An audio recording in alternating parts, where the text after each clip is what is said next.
Φιλοσοφική Σχολή του Αριστοτελείου Πανεπιστημίου Θεσσαλονίκης ιδρύθηκε το 1925 και άρχισε να λειτουργεί από το 1926.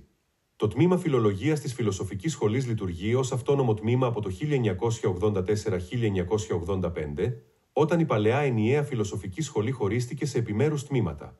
Έκτοτε το τμήμα λειτουργεί με 3 κατευθύνσεις ειδίκευσης, κλασικών σπουδών, μεσαιωνικών και νέων ελληνικών σπουδών και γλωσσολογίας, προσφέροντας αντίστοιχα μεταπτυχιακά προγράμματα σπουδών αναειδίκευση. Η ανάγκη για την προαγωγή της επιστημονικής γνώσης, την ανάπτυξη της έρευνας, τη μετεκπαίδευση καθώς και την εξειδίκευση των νέων επιστημόνων στα επιστημονικά πεδία της κριτικής των κειμένων και της μεθοδολογίας των κριτικών εκδόσεων, αλλά και της παπυρολογίας και παλαιογραφίας, οδήγησε στο σχεδιασμό και την οργάνωση ενός νέου προγράμματος μεταπτυχιακών σπουδών βυζαντινής φιλολογίας και παπυρολογίας παλαιογραφίας.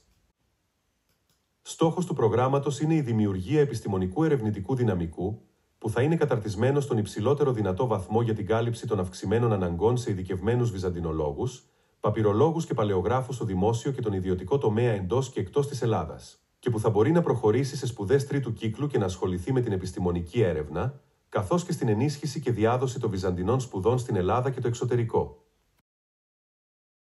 Στο πρόγραμμα μεταπτυχιακών σπουδών διδάσκουν μέλη του διδακτικού και ερευνητικού προσωπικού του τμήματος Φιλολογίας. Για τις ανάγκες της διδασκαλίας χρησιμοποιούνται αίθουσες διαφόρων χωρητικοτήτων, πλήρως εξοπλισμένες με ηλεκτρονικούς υπολογιστές και αναβαθμισμένο οπτικοακουστικό εξοπλισμό, διαδραστικούς πίνακες, προτζέκτορες, κάμερες, μικρόφωνα.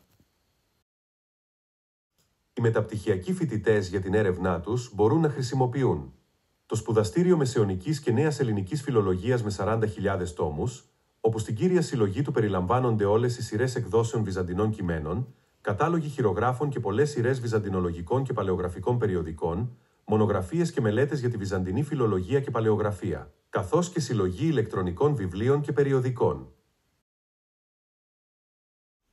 Το Σπουδαστήριο Κλασικής Φιλολογίας, που περιλαμβάνει 35.000 και πλέον τόμους βιβλίων και περιοδικών, καταλόγους χειρογράφων και παπύρων, μελέτες και περιοδικά για την παπυρολογία.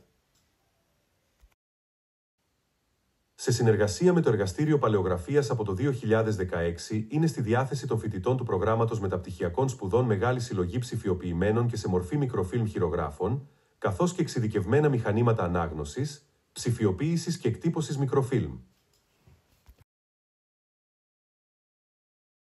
Το Εργαστήριο Επιγραφικής και Παπυρολογίας του τμήματος διαθέτει αρχείο φωτογραφιών συλλογών παπύρων που μπορούν να χρησιμοποιηθούν για τις ανάγκες της έρευνας.